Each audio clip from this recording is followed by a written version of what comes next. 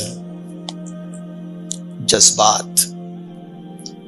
یہ دیکھو کہ پہلے کس سے رشتے خراب تھے، کتنوں سے ہم نے گزشتہ سال رشتہ توڑا، کتنے اپنے خاندان والوں سے ہم نے جھگڑا مولا، کتنے پڑوسیوں کے ساتھ ہم نے تعلق خراب کیے۔ بس اس تعلق کو جوڑنے میں لگ جاؤ، اس تعلق کو جو خراب تھے اس کو درست کرنے میں لگ جاؤ، تاکہ تمہاری توانائی انتقام کی طرف نہ ہو، تم اپنی توانائی کو تعمیر کے پیچھے خرچ کر سکو۔ اس لیے کہ جب اختلاف ہوتا ہے تو آدمی اپنی توانائی مد مقابل کو زیر کرنے اور شکست دینے کے لیے استعمال کرتا ہے، لیکن جب درگزر کر کے صلح کر لیتا ہے تو توجہ کام کی طرف بڑھ جاتی ہے۔ اسی کو قرآن نے کہا خذ العفو وامر بالعرف واعرض عن الجاہلین، معافی کو اختیار کرو۔ اور یہ بات یاد رکھنا، پیغمبر رحمت صلی اللہ علیہ وسلم نے ارشاد فرمایا، معاف کرنے والے کو اللہ تعالیٰ کبھی ذلیل نہیں کرتا، معاف کرنے والے کو اللہ عزت عطا فرماتا ہے۔ اور اس رشتے کو جوڑنے ہی کے لیے شب برات آتی۔ آپ ذرا سوچو، بنی کلب کی بکریوں کے بالوں کی تعداد کے برابر جس یا اس سے زیادہ جن لوگوں کی اللہ شب برات میں مغفرت فرماتا ہے، اس رات کینہ رکھنے والے کی مغفرت نہیں فرماتا جب تک کہ وہ آپس میں صلح نہ کر لیں۔ اسلام جوڑنے کے لیے آیا، توڑنے کے لیے نہیں۔ ایک مومن دوسرے مومن کے ساتھ صلح کر لے۔ اعلی حضرت عظیم البرکت امام عشق و محبت کے حوالے سے حضور صدر الشریعہ علیہ رحمہ فرماتے ہیں کہ 14 شعبان کے آنے سے پہلے اعلی حضرت لوگوں کو اپنے گھروں پر بلاتے اور فرماتے تم ایک دوسرے کو معاف کرو تاکہ خدا تم کو معاف فرمائے۔ یہ امام عشق و محبت کا طرز عمل تھا۔ اور یہ بھی سن لو، اگر کوئی معافی مانگنے آئے اور سامنے والا اکڑ جائے تو اکڑنے والے کو یہ بات ذہن میں رکھنی چاہیے کہ پیغمبر رحمت صلی اللہ علیہ وسلم نے فرمایا، معاف نہ کرنے والا شخص کل بروز قیامت میرے حوض کوثر پر نہ آئے۔ اگر دینی معاملہ نہیں ہے، دنیاوی معاملہ درگزر کرو، لیٹ گو کرو، معاف کرو۔ تو تیسری چیز ہے ایموشن، جذبات، تعلقات، اس کو درست کرو۔ آپ کے اگر کسی سے خراب تھے اس کو درست کر لو۔ اور چوتھی چیز ہے اسپریچولیٹی، روحانیت۔ ایک انسان کو اچھا انسان بننے کے لیے، ایک جوان کو بہترین نوجوان بننے کے لیے یہ 4 چیزیں اس کی زندگی میں ضروری ہیں۔ میرے پیارے آقا صلی اللہ علیہ وسلم کے پیارے دیوانوں، روحانیت سے مراد کیا ہے؟ تصوف سے مراد کیا ہے؟